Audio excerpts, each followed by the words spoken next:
ఇక సర్వేల మీద ఆ రోజు కేసీఆర్ గారు చేసిన సమగ్ర సర్వే మీద ఏం మాట్లాడిండు, ఇప్పుడు ఆయన ఏం సర్వే చేస్తుండు ఒకసారి అది కూడా చూద్దాం. ఇవాళ ఆయన అడ్డమైన మన ఇంటికి పంపించి మన ఆస్తులు, మన ఖాతాలు, మన పిల్లలు, మన వివరాలన్నీ అడ్డమైన చేతిలో పెట్టమంటాడా? ఎవడన్నా బుద్ధుండేటోడు చేసే పనేనా?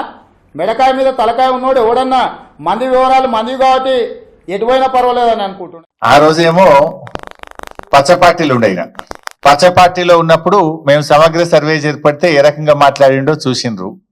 ఇప్పుడు 3 రంగుల జెండాల పార్టీలో చేరి ఏ రకంగా సర్వే చేస్తుండో కూడా మనం చూస్తున్నాం. ఇప్పుడు అడ్డమైన ప్రశ్నలు అడుగుతున్నది ఎవడు? ఇవాళ సర్వేలు ఏమేమి అడుగుతున్నా మీకు తెలియదా? బైసాబ్ మీ అందరి దగ్గర రాలేదా? నీ ఆస్తి ఎంత, నీకు మోటార్ సైకిల్ ఉందా, నీకు టీవీ ఉందా, నీ గ్రైండర్ ఉందా, నీ కారు ఉందా, నీ ట్రాక్టర్ ఉందా, నీకు భూమి ఉందా, నీ కొడుకు ఏం చేస్తుండని అడ్డమైన ప్రశ్నలు వేస్తున్నాడు ఎవడు? ఇప్పుడు మెడ మీద తలకాయ లేనోడు ఎవడు? ఆ రోజు ఏమన్నాడు? మెడ మీద తలకాయ లేనోడు ఎవడు? వాడు ఇట్లాంటి ప్రశ్నలు అడుగుతారా అన్నాడు.